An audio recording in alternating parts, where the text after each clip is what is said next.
Le secteur de l'éducation nationale en Algérie s'apprête à franchir une étape importante dans sa transformation numérique. Abdelkrim Dib, directeur de la planification au ministère de l'Éducation nationale et représentant du ministre, a annoncé que la nouvelle version du système d'information du secteur sera disponible dès mars 2025. Lors d'une intervention en marge d'une conférence consacrée à la transformation numérique, M. Dib a précisé que cette nouvelle version est le fruit d'un long processus de concertation et d'évaluation. La mise en place de cette version actualisée sera basée sur les enseignements tirés des conférences locales, régionales et nationales, a-t-il indiqué. L'objectif principal est ainsi de faciliter la numérisation de l'ensemble des opérations du secteur à tous les niveaux. Afin de garantir l'efficacité de cette transformation, des conférences régionales ont été organisées, faisant suite aux conférences locales qui se sont tenues les 4 et 5 décembre 2024. Les circonscriptions d'inspection des écoles primaires, des collèges et des lycées ont organisé des réunions les 19 et 20 novembre dernier, précédant ainsi ces rencontres. Nous avons sollicité les participants pour proposer de nouvelles opérations à intégrer dans cette version du système d'information, a expliqué M. Dib. Ainsi, ce processus collaboratif vise à recueillir les suggestions des différents acteurs du secteur, qu'il s'agisse d'enseignants, d'inspecteurs, de gestionnaires ou de parents d'élèves. Les responsables du secteur considèrent la digitalisation du système éducatif comme un levier essentiel pour améliorer la gestion administrative et pédagogique. En facilitant l'accès aux données, la nouvelle version du système d'information devrait optimiser la gestion des élèves, du personnel et des infrastructures scolaires. Cette initiative s'inscrit pleinement dans la stratégie nationale de transformation numérique pour la période 2025 à 2026. Le ministère espère ainsi créer un système plus efficace et plus adapté aux besoins de tous les utilisateurs. L'enjeu de cette transformation ne se limite pas à la gestion administrative. La digitalisation du secteur de l'éducation vise à introduire progressivement des outils numériques dans les salles de classe, facilitant ainsi l'apprentissage et l'enseignement. Ainsi, en impliquant toutes les parties prenantes, cette initiative préfigure une évolution majeure dans le paysage éducatif algérien. Le ministère formera les enseignants, acteurs clés de cette réforme, à l'utilisation des nouveaux outils pour assurer une transition en douceur. Avec cette nouvelle version du système d'information, l'Éducation nationale espère améliorer la qualité des services offerts aux élèves et aux parents, tout en rendant la gestion du secteur plus fluide et transparente. L'aéroport international d'Alger poursuit sa croissance à un rythme soutenu. Avec un objectif de 10 millions de passagers annuels, il se positionne comme un véritable hub en Afrique. Une dynamique confirmée par l'Express qui le classe parmi les 10 aéroports les plus fréquentés du continent. En effet, le journal britannique L'Express a publié un récent classement des plus grands aéroports et des plus fréquentés du continent africain. L'aéroport d'Alger en fait partie.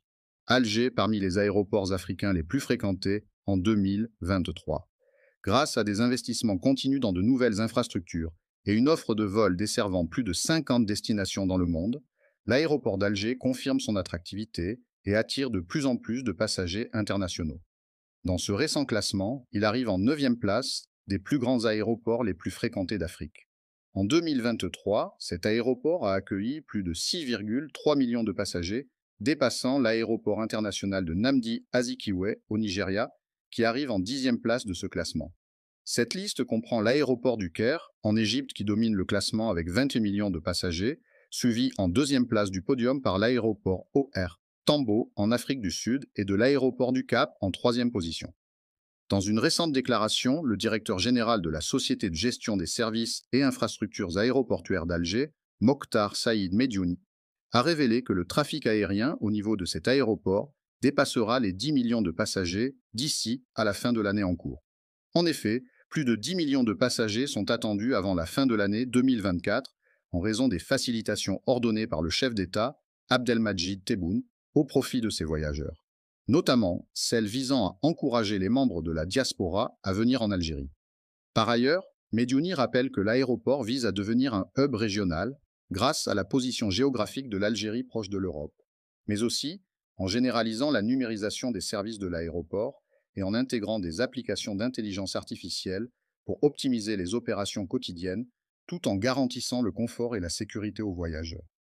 Le président de la République, Abdelmadjid Tebboune, a présidé une importante réunion du Conseil des ministres ce dimanche, consacrée à l'examen de plusieurs projets de loi et initiatives stratégiques.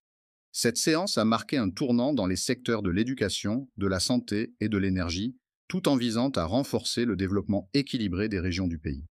La session s'est ouverte avec la présentation par le Premier ministre de l'activité du gouvernement au cours des 2 dernières semaines. Par la suite, la ministre de la Numérisation a fait le point sur l'avancement des projets de digitalisation, un pilier essentiel du programme de modernisation nationale. Le ministre de l'Éducation a présenté un projet de loi concernant les employés du secteur de l'éducation nationale. Le Conseil des ministres a approuvé ce texte, marquant une étape cruciale pour la valorisation des enseignants. Le président Tebboune a salué l'achèvement de cette loi en soulignant qu'elle honore ses engagements envers la communauté éducative.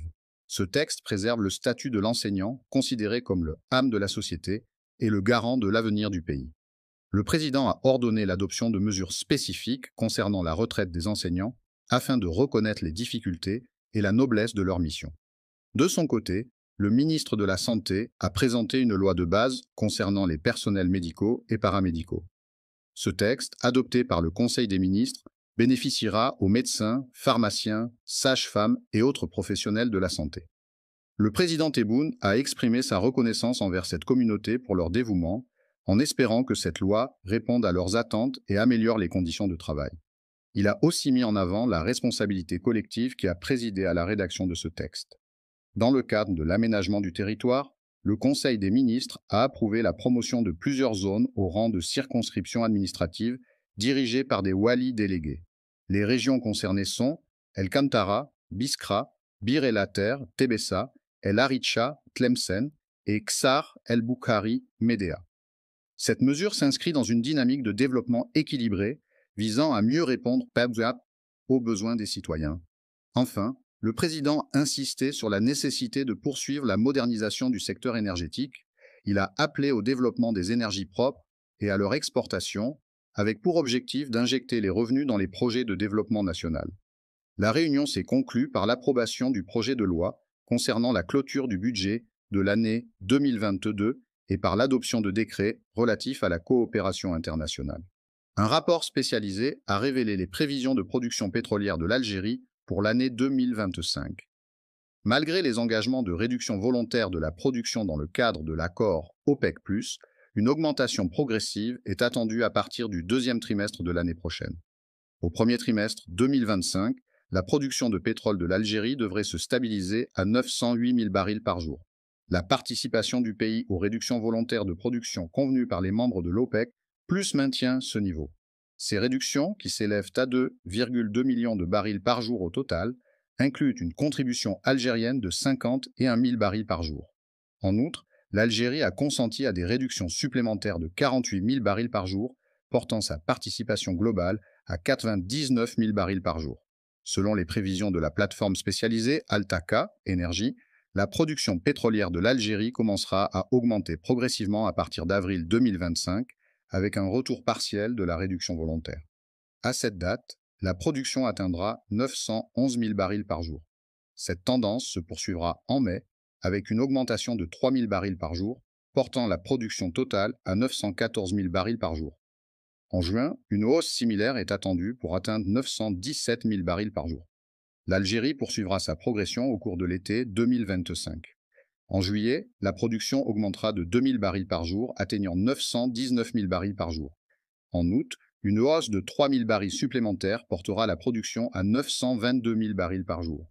Enfin, en septembre 2025, la production devrait grimper à 925 000 barils par jour, marquant une augmentation mensuelle de 3 000 barils.